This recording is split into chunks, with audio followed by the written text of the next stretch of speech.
Hey, big surprise. Peter Strzok lied. He's a big liar. The lead investigator on the Hillary Clinton email investigation cover up, and the lead investigator, setter-upper, for the Trump-Russia investigations, the setup.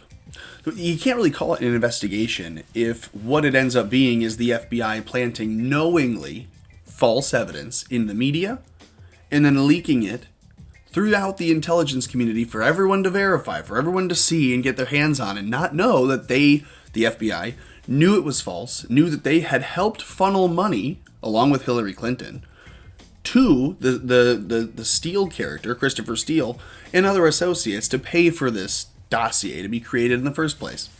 So you pump that out, you try to set up a duly elected president in a coup, an information coup, to try to trick real people into demanding that the real president be removed falsely. They did this, and they are calling it still an investigation. So the Washington Examiner says, new Strzok texts spurs debate on how and when the FBI began Trump-Russia investigations in 2016. This is just yesterday.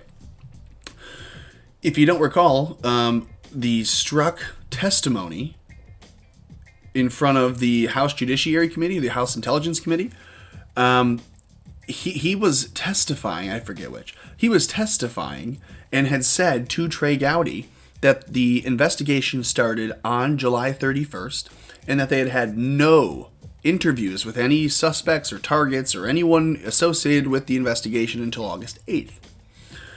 Which is a long time in between, but what was key there is that they were confirming over and over, and I'll play the video at the end of this little rant.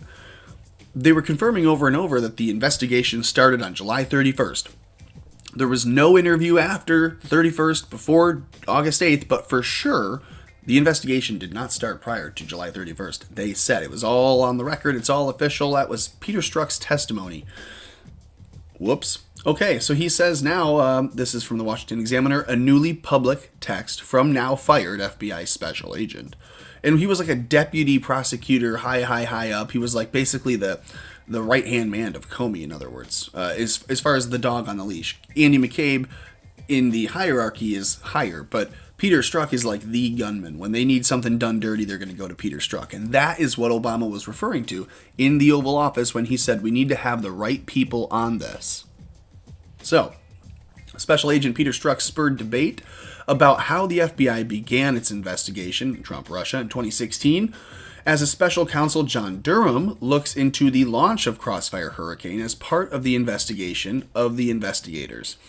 Strzok sent a text to then FBI lawyer. She was an FBI lawyer, but I'm putting that in finger quotes because they were intimate. His girlfriend, Lisa Page, his affair, his lover, on July 28th, 3 days before the investigation, Crossfire Hurricane, was said to have opened. And he testified to that. That was the date he testified to it having been opened and nothing was done prior to. Saying that there were 3 things I want to talk to you about in the quote, in the text, leading to a yet redacted matter of, quote, our open counterintelligence investigations relating to Trump's Russian connections. So it sounds like they're digging for anything they can do, anything they can find, for Trump to be connected to Russia 3 days before they say, officially, the investigation was legally opened. It was not immediately clear, or rather, hang on. It says President Trump tweeted on Friday that the, quote, Russia hoax becomes an even bigger lie. That's true. In response to the Federalists' Sean Davis saying, surprise, the FBI has been lying for years about when it started investigating Trump in 2016. It's not a surprise. Everyone knew that. Everyone knew that they were setting this dude up since he announced he was going to run for president. That's clear in Hillary's emails anyways. Remember the whole Pied Piper strategy. They were planning to set him up for a long time. They just didn't think he'd win. How can you set someone up with an investigation and all this muddlement with Russia before he wins the election? Were they concerned in July that he would win? Or do you think that maybe it's possible, because WikiLeaks did suggest that someone at the FBI leaked. And actually, we have some documents that show that the FBI is saying, no, that was our guys, in terms of who leaked the emails to WikiLeaks, supposedly. So It's interesting. I mean, a lot of people think it was Seth Rich. A lot of other people are now suggesting maybe Seth Rich was part of leaking DNC information, including emails, but that then the FBI made sure that Hillary wouldn't be elected. I mean, there are a lot of people that they theorize the conspiracy that there are certain people who wanted to put Trump in office for a single term, then to just remove him, to really take power, versus letting Hillary continue and have the power be establishment. There may be two establishments at war there, where one is the bigger globalist power that said, you know, Hillary, you think you have some leverage over us because we have leverage over you and we're working with you as a partner, but what if we sabotage you as well? We have Trump, we get rid of him, and, you know, we completely destabilize the country. Not happening under Trump's watch, not happening under the general's watch. So he tweeted saying that this Russia hoax has become an even bigger lie because it is now proven that they were planning and discussing investigating Trump well before it was ever legal for them to do so. This is more than just treason now. This is a larger conspiracy that more people are going to be involved with. And it says the investigation, quote, opened on July 31st and nearly 200 criminal charges followed in the investigation. So are all of those charges falsely based? We all know the answer is yes, but this says it was not immediately clear to whom Strzok may have been referring to in his July 2016 message. That's bullshit.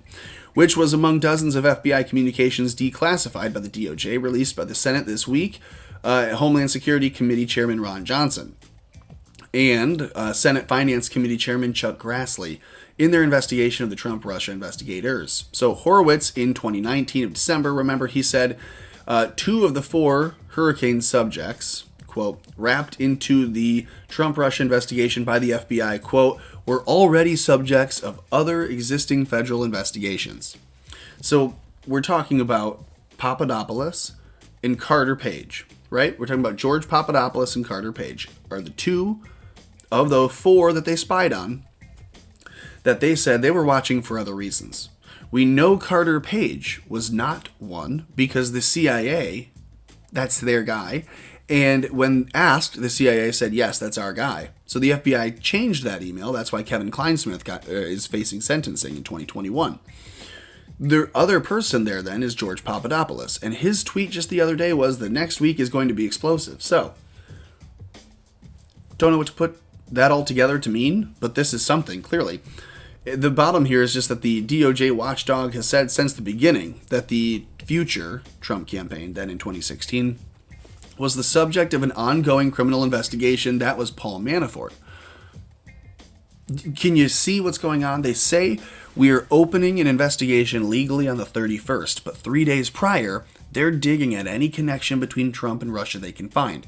It's almost like they're looking for the evidence of anything first to then turn just factual evidence of maybe nothing, maybe something, turn that into a crime. So it's like we're going to first find any connection we can, then we will pretend that there's something foul at play and we need to go looking for an investigation, some kind of connection of some sort, and then we'll just route back to this to this connection that we originally found and say it's dirty. And when they couldn't do that, they just had a dossier created. And they spun that dossier out to multiple different sources so that they could corroborate each other as if they were all hearing a true rumor. But they all knew that they were not. It was all theater. So that is what is interesting. Now I'll just play you the Strzok clip where he is testifying to Trey Gowdy and the rest of the committee about how this definitely started on the 31st and that interviews between the 31st and August 8th would have been really important, but they didn't have any. In that time, Peter Strzok says, fuck Trump. He says we're going to take him down. We're going to protect the democracy. We're going to save this country from a terror like him and all these other dumb things. And what he didn't do was interview a single person during that time.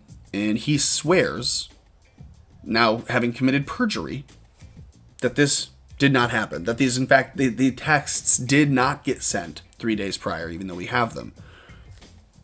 There you go. Let me know what you think in the comments. Like the video. Subscribe to the channel. Turn the notification bell on. Share this video so that more people can see that the walls are crumbling in. But not for Trump. It's a nice headline. And then do everything else that you can do to keep America afloat.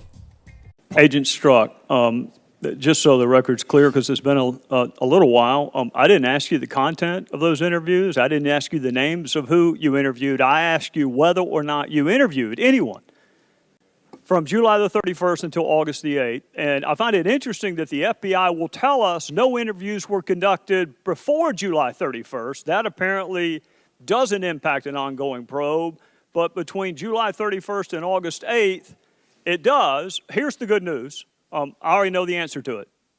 I went and looked at the file. The first interview that I can find is on August the 11th of 2016, which is 11 days after it began, which makes me wonder, on August the 6th, so you hadn't interviewed anyone, you're investigating this alleged Russian collusion with the Trump campaign, you're the lead investigator, you originated the investigation, you're the point of contact, you drafted the document, and here you are before you've interviewed a single solitary witness saying F Trump. Then that same day, your colleague, Lisa Page, wrote, "Maybe you're meant to protect the country from that menace." And you responded, "I can protect the country at many levels." We're not even a week into an investigation that you originated, approved, were the contact for. You hadn't interviewed a single solitary soul until August 11th, and you're already promising to protect the country from that menace, Donald Trump. And then on August the 8th, you still hadn't interviewed anyone. You're 8 days into your Russian collusion with the Trump campaign investigation, and you got another text from your colleague, Lisa Page. "Trump's not ever going to become president, right? Right?" And you replied, "No,